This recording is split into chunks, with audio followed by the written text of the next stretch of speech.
ओम शांति।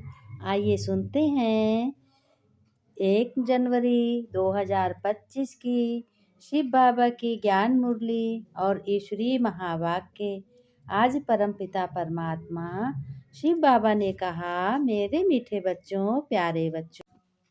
बाबा ने कहा, प्यारे बच्चों, मीठे बच्चों, 2025 1 जनवरी नए साल की बहुत बहुत बहुत बहुत हमारे प्यारे बच्चों को बधाई हो। नया साल हंसता खेलता हुआ व्यतीत करें बच्चे हमारे।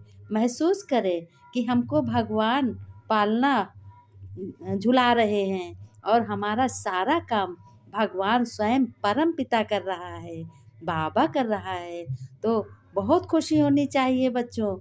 ये हमारा तुम्हारा मिलन संगम युग पर ही चल रहा है, क्योंकि इसी युग पर हम अपने बच्चों को अपना बनाते हैं। और मेरे बच्चे हमको मिलकर के, हमारे भी बहुत दिन बाद बच्चे मिलते हैं हमसे, और हम भी बच्चों से मिलते हैं बहुत दिन बाद। इसलिए बहुत खुशी हो रही है, और इतनी बच्चों खुशी हो रही है कि खुशी के आंसू भी नयनों में आ जाते हैं। बच्चों से ज़्यादा दिन बाद मिलता हूँ जब ना, तो बच्चों को मैं आशीर्वाद दे रहा हूँ। भगवान ने कहा कि मैं अपने बच्चों को आशीर्वाद दे रहा हूँ, और कि बच्चे हमारे सदा खुश रहें, मुस्कराते रहें, कोई भी परेशानी बच्चों को ना हो, क्योंकि ये मेरे बच्चे हैं। मेरे बच्चों को कोई भी माया नहीं हरा सकती है। मेरे बच्चे माया जीत हैं। फिर बाबा ने कहा, बच्चों, नए साल की बहुत बहुत बधाई हो, और एक दूसरे को कुछ ना कुछ ज्ञान की पॉइंट बधाई में देना है सबको, है ना। ऐसे देना है कि मैं भगवान शिव बाबा का बहुत श्रेष्ठ बच्चा हूँ, मैं बहुत भाग्यशाली हूँ जो मैं शिव बाबा का बच्चा हूँ, मैं उनका विशेष बच्चा हूँ। ऐसे सभी को कुछ ना कुछ ज्ञान के पॉइंट देना है। फिर बाबा ने कहा, बच्चों, मीठे बच्चे, तुम ज्ञान की बरसात करके हरियाली करने वाले हो। जैसे तुम ज्ञान की बरसात करके हरियाली करने वाले हो, वैसे मैं भी तुम्हारे ऊपर हरियाली करता हूँ, और तुम भी बच्चे दूसरों के ऊपर हरियाली करो। ज्ञान ऐसा सुनाओ, बाबा की पॉइंट ऐसी सुनाओ अपने, कि जो पढ़ाई पढ़ते हो तुरंत ही मुरझाया हुआ फूल खिल जाए, वो आत्मा खिल जाए, ऐसा लगे उसने सब कुछ पा लिया है, उसके भाग्य बन गए हैं। नए हजार हैं, नए हजार कितने हैं, बहुत हजार बच्चे हैं, बहुत करोड़ बच्चे हैं बाबा के, कोई गिनती नहीं है भगवान के कितने बच्चे हैं। इसीलिए तो भगवान की कितनी भुजाएं दिखाते हैं, है ना।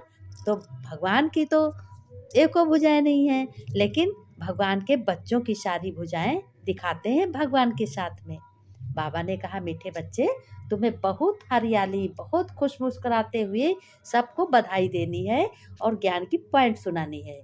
तुम्हें बच्चों धारणा करनी भी है और दूसरे को करानी भी है। धारणा जब करोगे, तुम्हारे पिता की याद तुम्हारे दिल में समाई रहेगी, और तुम बच्चे पवित्र भी बनते जाओगे। तुम्हारा हर एक काम सफलता मूर्त होगा, और जब तुम पवित्र बनते हो, तुम्हारी हर मनोकामनाएं पूरी होती हैं। बाबा ने कहा, जब प्रश्न में कि जो बादल बरसते नहीं हैं उन्हें कौन सा नाम देंगे। बाबा ने देखो क्या कहा आज, कि जो बादल बरसते नहीं हैं उन्हें कौन सा नाम देंगे। अब उत्तर में देखो बाबा बता रहे हैं। बाबा भी तो ऐसे प्रश्न पूछते हैं बच्चों से, कि बच्चे सुनकर चकित हो जाते हैं। तो बाबा कहते हैं, तुम बच्चे चकित मत हो, मैं तुम्हें उत्तर भी बताता हूँ। धारण करो, उत्तर याद करो। देखो बच्चों, वह बच्चे ऐसे हैं जो सुस्त बादल हैं। जो बच्चे क्या करते हैं, ज्ञान दूसरे को नहीं सुनाते हैं और सुस्त रहते हैं, मुरझाए हुए रहते हैं, उनका ऐसा लगता है वो खोए खोए से रहते हैं, इसलिए वो सुस्त बादल कहे जाते हैं। बाबा ने कहा, चुस्त वह जो बरसते हैं, और चुस्त बच्चे जो हैं बरसते हैं बादल। चुस्त बादल वो होते हैं। अब आज बाबा बच्चों को बादल के रूप में देख रहे हैं, बादल की मिसाल दे रहे हैं, कि उसी तरीके से हमारे बच्चे भी चुस्त हैं। कैसे चुस्त हैं, धारणा है तो बरसने की बिना रह नहीं सकते। बाबा ने कहा अगर धारणा है तो बरसने के बिना रह नहीं सकते। जब धारणा है तो स्वयं दूसरों को झट बताते हैं ना। उनके चेहरे से झलक ऐसी लगती है कि ये किसी भगवान का बच्चा है और इसके पास बहुत कुछ है, इसकी चमक दमक निराली है। जो धारणा एक दूसरे को नहीं कराते उनका पेट पीठ से लग जाता है, वो दुर्बल हो जाते हैं। वह बच्चे क्या कहे जाते हैं? गरीब कहे जाते हैं। तो बाबा ने कहा देखो बच्चों, धारणा खुद करनी है और एक दूसरे को भी करानी है। प्रजा में फिर वो चले जाते हैं जो धारणा नहीं करते हैं। इसलिए मेन पॉइंट है धारणा। जब तुम धारण करोगे तब तुम दूसरों को कराओगे। देखो कहावत भी तो है, अगर कोई किसी को कह देता है, खुद गलत काम करता है और दूसरे को कह देता है कि तुम गलत काम करते हो ये, तो वो तुरंत जवाब दे देता है कि तुम भी तो करते हो, पहले तुम सही हो जाओ फिर मुझे बताओ, ऐसा ना। तो बाबा कहते हैं मेरे प्यारे बच्चों, हैं, प्यारे बच्चों, दिल के सहारे बच्चों, क्योंकि मेरा सहारा बच्चों ही है, हैं। बाबा ने कहा इसीलिए बच्चों धारण तुम भी करना है और एक दूसरे को भी कराना है। अगर धारण नहीं करोगे तो प्रजा बनोगे। आप बताओ प्रजा बनना अच्छा लगता है कि राजा बनना अच्छा लगता है? बच्चों ने बहुत मुस्कुराते हुए भगवान से कहा बाबा मुझे तो प्रजा बनना बिल्कुल नहीं अच्छा लगता है, मुझे तो राजा बनना अच्छा लगता है। राजा शासन चलाता है, राजा एक दूसरे को बताता है, लेकिन प्रजा कार्य करती है। प्रजा कार्य करती है और राजा कार्य करवाता है। इसलिए बाबा हमें राजा ही बनना है। बाबा ने बड़े खुश मिजाज से कहा। भगवान देखो कह रहे हैं बच्चों से कि बच्चों तो ठीक है, धारणा धारण करो तो तुम्हें भी राजा बनना है। प्रश्न में बाबा ने फिर कहा कि याद की यात्रा में मुख्य मेहनत बच्चों कौन सी है? आज देखो भगवान स्वयं नए साल पर 2-2 प्रश्न बच्चों से पूछ रहे हैं और कैसे कैसे प्रश्न पूछ रहे हैं। बच्चे भी मुस्करा रहे हैं, कह रहे हैं बाबा तो आज हम लोगों की बड़ी परीक्षा ले रहे हैं। तो बाबा ने कहा बच्चों परीक्षा तो लेता ही है, क्योंकि नया साल है, नए साल का पहला दिन है, पहली तारीख है ना। तो बाबा कह रहे हैं देखो उत्तर मैं बताता हूँ बच्चों, तुम्हें चिंता करने की कोई बात नहीं है, मैं बैठा हूँ ना, तुम्हारे साथ हूँ। तुम्हारे साथ पे मेरे सिर पे मेरा तुम्हारे सिर पे हाथ है ना। हाँ, और ज्ञान की बरसात है। अमृत जल पीने वाले हो तो अमृत पीते हो रोज। बाबा ने कहा उत्तर में बच्चों ध्यान से सुनो, अपने को जब तुम आत्मा समझकर बाप को बिंदु रूप में याद करते हो, हाँ, कि मैं जैसा हूँ वैसा बाप है, जैसा बाप है वैसा मैं हूँ। बाप जो है जैसा है उसी रूप से यथार्थ। बाबा ने कहा बाप जैसा है वह बाप जो है जैसा है उसी रूप से यथार्थ याद करते हो ना। बाबा ने कहा याद करना इसमें ही मेहनत है। मेहनत है भी नहीं और है भी। जो बच्चे अलवेले होते हैं, ध्यान नहीं देते हैं, याद नहीं करते, उनको मेहनत है। और जो बच्चे के दिल में बाबा मेरा बाबा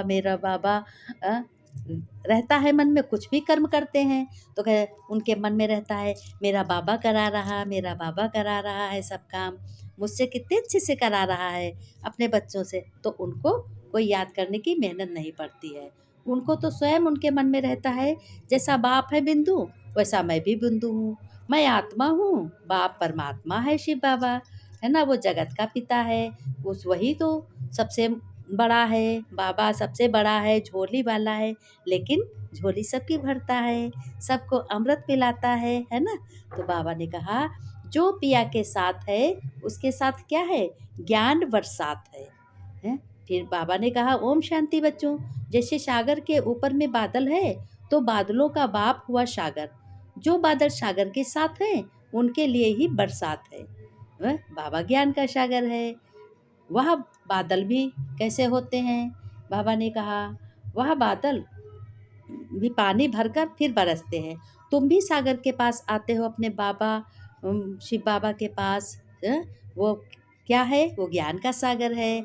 आते हो भरने के लिए। सागर के बच्चे बादल तो हो ही जो मीठा पानी है। मीठा पानी क्या है? अमृत है। बाबा ने कहा मीठा पानी है। मीठा पानी अमृत, ये ज्ञान जो अमृत है, अविनाशी ज्ञान है, ये अमृत को तुम खींच लेते हो बाबा से, हैं। अब बादल भी अनेक प्रकार के होते हैं, कोई तो खूब ज़ोर से बरसते हैं, कोई बाढ़ कर देते हैं, कोई कम बरसते हैं। इसी तरीके से बच्चों की मिसाल दे रहे हैं बाबा। मनुष्य खुश होते हैं जैसे वर्षा बहुत होती, बहुत मनुष्य खुश हो गए। ये भी ऐसे हैं जो अच्छा बरसते हैं, उनकी महिमा होती है। जो बच्चे अच्छा ज्ञान सुनाते हैं, अब ज्ञान ऐसे बता रहे हैं बाबा, कह रहे हैं जो नहीं बरसते हैं उनकी दिल जैसे सुस्त हो जाती है, पेट भरेगा नहीं, पूरी रीत धारण नहीं करेंगे, है ना। तो पीठ में पेट लग जाता है। बाबा ने कहा बच्चों, तुम देखो, तुमको यह पक्का है, ये लक्ष्मी नारायण नहीं बनूंगी, लक्ष्मी बैठ पैर दबाए, ये अच्छा नहीं लगता था। बाबा ने कहा उनको देखकर पुरुष लोग स्त्री से पैर दबाते थे, अब देखो वहाँ थोड़े ही लक्ष्मी ऐसे पैर दबाएगी। यह रस्म रिवाज वहाँ होती नहीं, कहा नहीं सतयुग में नहीं होती। ये रस्म रावण राज्य की है। ये चित्र में सारी नॉलेज जो दिखाई गई है, बाबा ने कहा, तो वो भी झूठी है। बाबा ने कहा ना, तो उनको समझाना है कि देखो लक्ष्मी कभी पैर नहीं दबाती, है ना। लक्ष्मी तो देवी है, वहाँ तो देवी देवताओं का भी होता है, संग होता है, तो सबकी इज्जत करते हैं। देखो अपने देवता, देव, स्वामी ऐसे कहते हैं ना।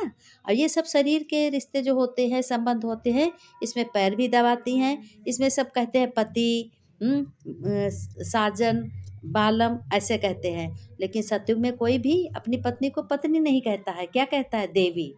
देखो राम ने भी क्या कहा, देवी कहा। विष्णु जी भी जब बात करते हैं लक्ष्मी जी से तो कहती हैं देवी, है ना। वो भी कहती है स्वामी। आजकल देखो शरीर से जो संबंध होते हैं वो ऐसा कोई नहीं कहता है। तो बाबा ने आज समझानी बहुत अच्छी दी है। फिर बाबा ने कहा मेरे मीठे मीठे बच्चे, सीखी लदे, बच्चों प्रति माता पिता बाप दादा का याद प्यार, नए साल का याद प्यार, गुड मॉर्निंग, नए साल की गुड मॉर्निंग, नया साल मुबारक हो, सभी को बधाई, बच्चों को रूहानी बाप की, रूहानी बच्चों को नमस्ते नमस्ते। बच्चों ने भी नमस्ते की।